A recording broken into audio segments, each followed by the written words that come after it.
साहित्य पाठ 1 राजयोग भूमिका।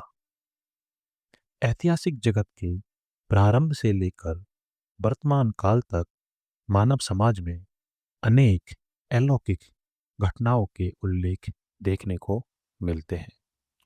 आज भी जो समाज आधुनिक विज्ञान के भरपूर आलोक में रह रहे हैं, उनमें भी ऐसी घटनाओं की गवाही देने वाले लोगों की कमी नहीं है। पर हाँ, ऐसे प्रमाणों में अधिकांश विश्वास योग्य नहीं, क्योंकि जिन व्यक्तियों से ऐसे प्रमाण मिलते हैं, उनमें से बहुत से लोग अज्ञानी, अंधविश्वासी अथवा धूर्त है।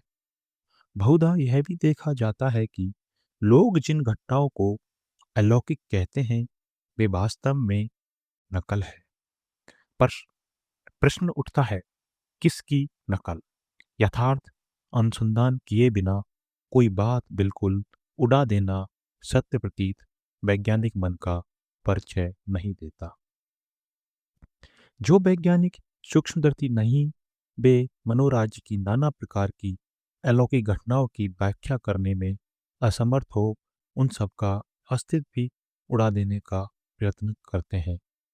अतः वे तो उन व्यक्तियों से भी अधिक दोषी है जो सोचते हैं कि बादलों के ऊपर अस्तित्व कोई पुरुष विशेष या बहुत से पुरुषगण उनकी प्रार्थनाओं को सुनते हैं और उनके उत्तर देते हैं, अथवा उन लोगों से जिनका विश्वास है कि ये पुरुष उनकी प्रार्थनाओं के कारण संसार का नियम ही बदल देंगे।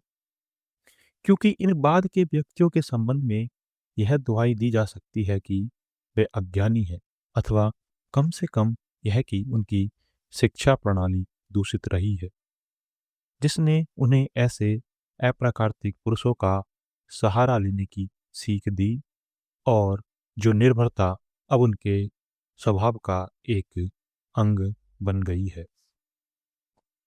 पर पहले के जो शिक्षित व्यक्तियों की बात जो हम कर रहे हैं, उनके लिए तो ऐसी कोई गुंजाइश नहीं की जा सकती, क्योंकि वे अच्छी तरह से शिक्षित लोग हैं। हम यहाँ समझेंगे थोड़ा कि राजयोग क्या है। हजारों वर्षों से लोगों ने ऐसी अलौकिक घटनाओं का एग्जामिनेशन पर्यवेक्षण किया है, उनके संबंध में विशेष रूप से चिंतन किया है और फिर उनमें से कुछ साधारण तत्व निकाले हैं। यहाँ तक कि मनुष्य की धर्म प्रवृत्ति की आधार भूमि पर भी विशेष रूप से अत्यंत सूक्ष्मता के साथ विचार किया गया है। इन समस्त चिंतन और विचारों का फल यह राजयोग विद्या है। यह राजयोग आजकल के अधिकांश वैज्ञानिकों की अक्षम्य धारा का अवलंबन नहीं करता। वह उनकी भांति उन घटनाओं के अस्तित्व को एकदम उड़ा नहीं देता जिनकी व्याख्या वे कर नहीं सकते। प्रत्युत तो वह धीर भाव से पर स्पष्ट शब्दों में अंधविश्वास से भरे व्यक्ति को बता देता है कि यद्यपि अलौकिक घटनाएं, प्रार्थनाओं की पूर्ति और विश्वास की शक्ति, ये सब सत्य है, तथापि इनका स्पष्टीकरण ऐसी कुसंकभारी व्याख्या द्वारा नहीं हो सकता कि ये सब व्यापार बादलों के ऊपर अस्तित्व किसी व्यक्ति या कुछ व्यक्तियों द्वारा संपन्न होते हैं। वह घोषणा करता है कि प्रत्येक मनुष्य सारी मानव जाति के पीछे वर्तमान ज्ञान और शक्ति के अनंत सागर की एक क्षुद्र कुल्ला मात्र है। राजयोग शिक्षा देता है कि जिस प्रकार वासनाएं और अभाव मानव के अंतर में है, अंतर स्वभाव में है, उसी प्रकार उसके भीतर ही उन अभावों की मोचन की, उन अभावों को खत्म कर देने की शक्ति भी है। और जहाँ कहीं और जब कभी भी किसी वासना, अभाव या प्रार्थना की पूर्ति होती है, तो समझना होगा कि वह इसी अनंत भंडार से, आपके अंदर जो भंडार छिपा हुआ है, उसी से पूर्ण होती है, ना कि किसी अप्राकृतिक पुरुष से। अप्राकृतिक पुरुषों की भावना मानव में कार्य की शक्ति को भले ही कुछ परिणाम में उद्दीप्त कर देती हो, पर उससे आध्यात्मिक अवनति होती है।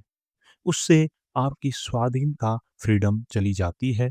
भय और कुसंस्कार हृदय पर अधिकार जमा लेते हैं तथा मनुष्य स्वभाव से ही दुर्बल प्रवृत्ति है, ऐसा भयंकर विश्वास हमें घेर कर लेता है।